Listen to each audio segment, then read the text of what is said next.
El Carles Balanyà ja és la veu de confiança de la normalitat que ens informa de primera mà sobre les novetats i de com es viu l'evolució de la pandèmia dins de les residències del territori. Avui el tenim amb nosaltres per parlar de les primeres llibertats un cop iniciada la vacunació a la residència de Sant Salvador. Carles, bona tarda. Bona tarda. Posem en context als nostres oients, si és la primera vegada que ens escolten. Estàs vivint a la residència de Sant Salvador, veritat? Sí, la residència de discapacitats físics de Sant Salvador. Per què entres a la residència?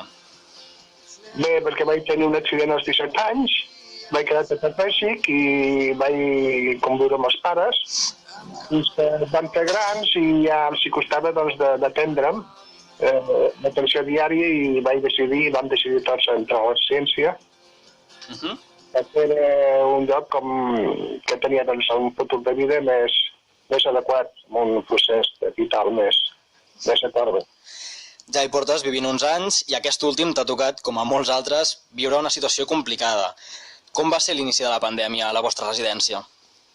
Doncs mira, aquí ens van avisar al principi de març que la cosa anava malament, se van suspendre totes les activitats i a partir del dia 13 de març se van tancar portes sense poder entrar ni visites ni sortir altres en cap concepte. I a partir d'allí, vinga, esperàvem que això no duraria tant, si no, i a poc hi ha anat durant fins ara. Molt dur, perquè no tens contacte amb la societat, ni amb la família, hem tingut visites familiars però molt comptades, com a totes les residències, mitjoreta, i hi ha hagut temporades que ni això hem tingut. Ara t'ho volia preguntar, la situació de no poder sortir al carrer, de no poder veure els familiars, s'ha fet dura, veritat? Molt dura, sí. Molt dura, aquí hem tingut totes les atencions, però, esclar, al no poder estar aislats completament, doncs ha sigut... I encara ho és, però bueno, ara tenim una miqueta més de... Ara en parlarem.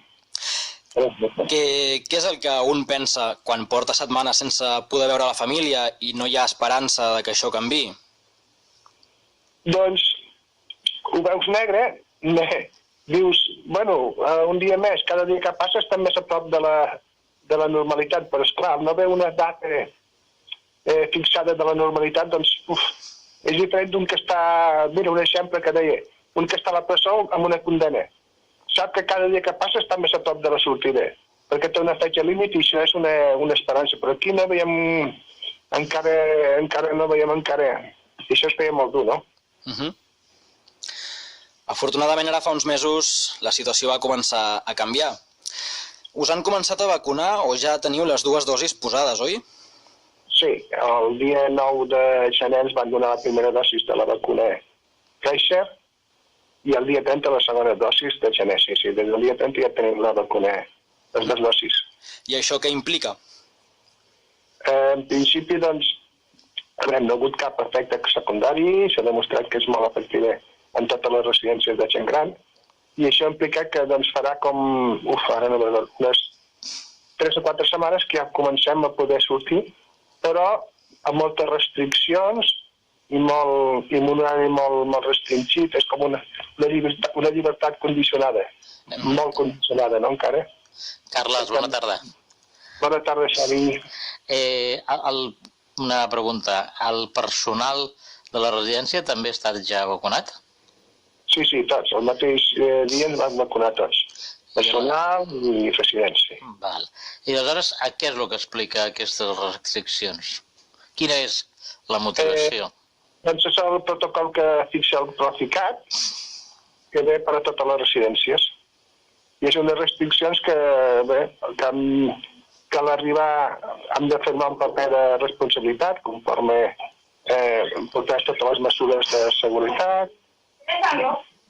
I després, a l'arribar aquí hi ha d'haver un protocol que no s'han de netejar la cadira, no s'han de netejar la roba a l'esprai, després s'han de canviar la roba, completament tota la roba. I esclar, i a més tenim un horari d'arribada per a la logística de la residència. I això té una durada? Això és el que no sabem. Esperem que no duri res, que això ja t'ho vagin obrint.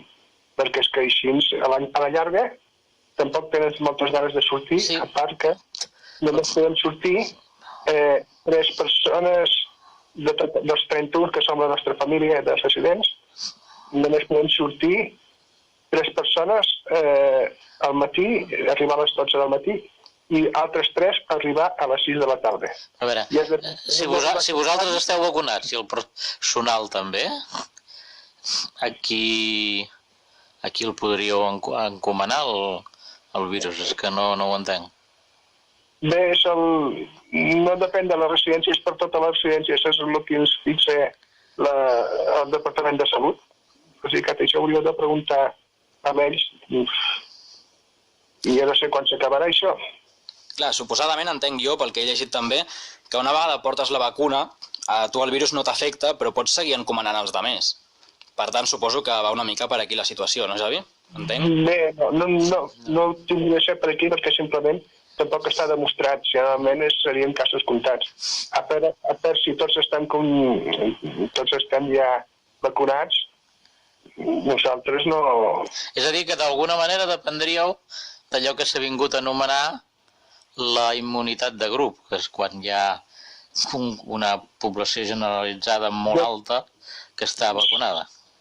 Jo crec que sí. Llavors, el que penso jo és que la Generalitat, com que sí és tan fàcil tancar residències i fixar protocols, doncs i té molt mala premsa que tornin a entrar els virus a les residències perquè doncs, els mateixos familiars que han fet protestes, la mateixa fiscalia que s'ha posat, jo penso que si és més fàcil o més guardar-se l'esquena, doncs fixar aquestes restriccions tan fortes. Què passa? Que sí, afortunadament, fins ara ha tingut molt de sentit que siguessin, no? Perquè gràcies a això doncs, ha sigut de les poques residències, la nostra, que no ha entrat el virus. Tot i que han ficat les mesures per totes les residències, m'entens? Però nosaltres s'ha fet bé o el que sigui, els treballadors i tot s'ha fet bé i no ha entrat. Però ara, clar. I aleshores què passa? Que com que s'han de canviar la roba completament, som dependents i s'han de fer la neteja, tot això... Cada vegada que sortiu? Sí? Cada vegada que sortiu us heu de canviar? Tota la roba, tota. A part de desinfectar la cadira i a l'entrar també desinfectar la roba per fora per després canviar-la. Això la pràctica és que per logística i per personal han d'arribar a un horari que hi hagi que tinguin lliure per poder fer això. I només podem ser 3. 3 al matí, 3 a la tarda, perquè a més ja no tindrien temps. Això és el que fa que les restriccions siguin tan... La llarga només podem sortir tampoc. I aquest horari també, clar, has d'arribar a aquesta hora, perquè més tard ja estan fent altres coses, o donant sopars, o fent dutxes, i esclar.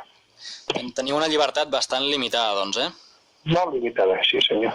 Carles, què és el primer que vas fer quan et van deixar sortir? Doncs, mira, una volta pel barri. Vaig fer una volta pel barri. Perquè feia tant que no el veia, mira, multar i tal. I la segona vegada vaig agafar l'autobús i me'n vaig anar a fer una volta per Tarragona. I ara doncs he quedat amb la família, he quedat amb amics. Molt bé. Els ànims es noten canviats? Home, hi ha una miqueta més d'ànims.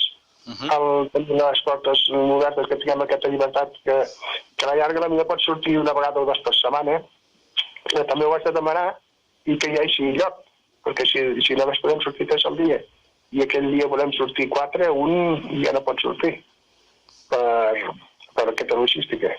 Però bueno, dona una miqueta més d'ànims i esperar que que treguin aquestes restriccions quan hi hagi més gent vacunada. No sé, s'hauria de preguntar a Salut.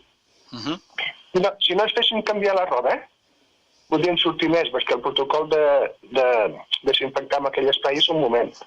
El que fa que només puguem sortir tants pocs és això, que no us fer la mobilitat de traslladar-nos per canviar la roba, com que som molt dependents, m'entens?